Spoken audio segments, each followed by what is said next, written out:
In a world where power often whispers behind closed doors, one nation just stood tall and walked away.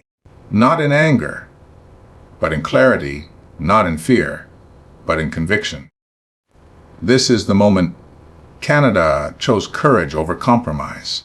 And what followed is a lesson for all of us seeking dignity in the face of dominance. Let's take that walk together. There comes a time in every nation's journey when silence speaks louder than words and stillness resonates deeper than action. Canada, often seen as the polite neighbor, the quiet partner, the measured voice in a room full of noise, made a decision that will echo far beyond the confines of trade talks and economic policy. They walked away not out of rebellion, not out of spite, but out of something far more powerful: principle. And in doing so, they stood taller than they ever had before. To walk away from a negotiation is never easy, especially when the other party is larger, louder, and wielding economic threats like weapons. But Canada did not flinch.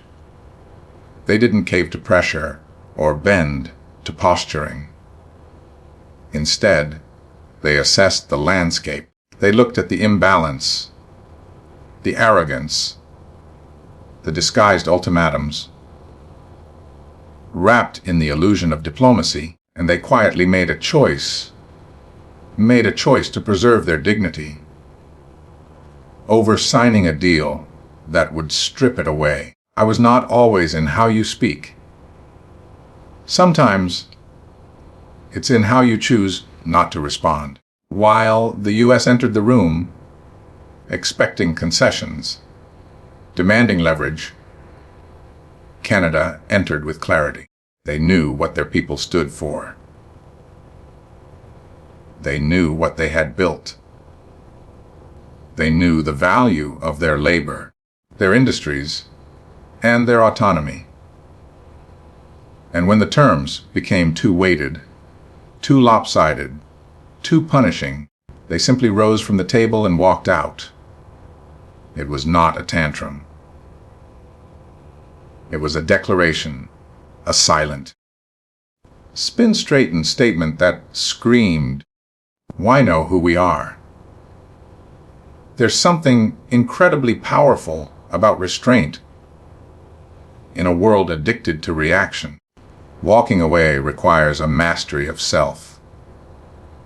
Canada did not allow itself to be dragged into a mudslinging match. They didn't respond to every provocation with retaliation. Instead, they chose the high ground, calm, composed, unwavering. And in that calm, they shattered the illusion that power only belongs to the loudest voice in the room.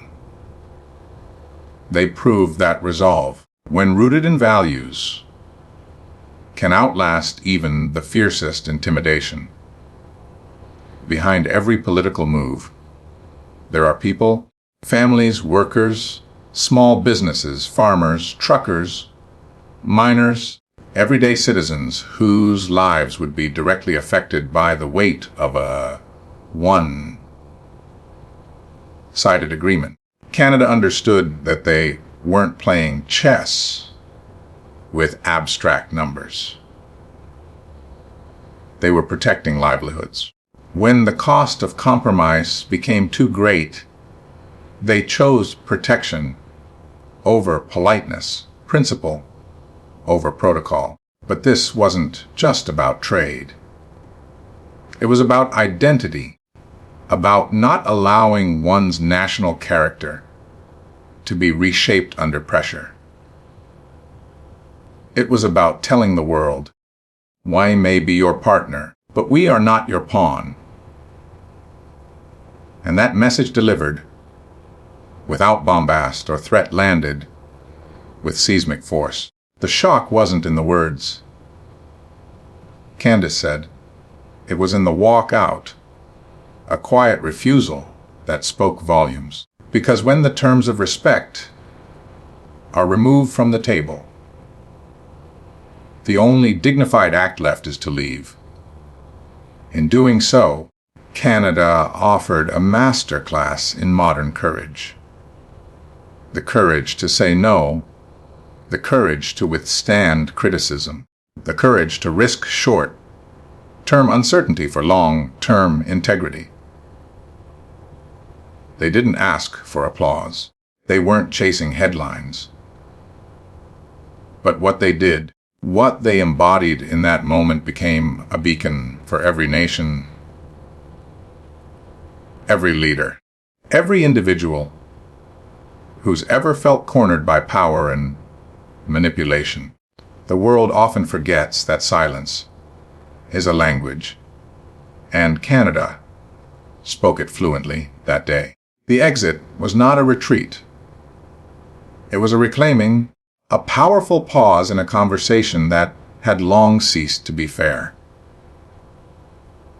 A step back, not in fear, but in wisdom, because sometimes the only way to be heard is to leave the room.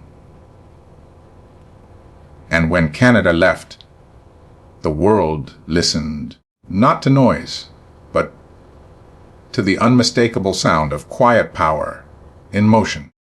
There is a thin line between negotiation and manipulation. Often it begins with a handshake, a warm smile, and promises a partnership. But somewhere along the way, the tone shifts. The smile becomes a smirk. The handshake turns into a grip. And what was once a dialogue begins to sound more like an ultimatum. This is the moment that tests the strength of any nation, any leader, any soul bold enough to sit at the table and say, "This is not what we agreed upon." Canada knew that moment had arrived. The U.S., with its unmatched economic muscle, entered the negotiations not with open arms, but with a list of demands. They cloaked them in the language of fairness, of cooperation. But the subtext was unmistakable. Bend or be broken. It was a tactic that had worked in many rooms before, in many era past, but this time it didn't, because K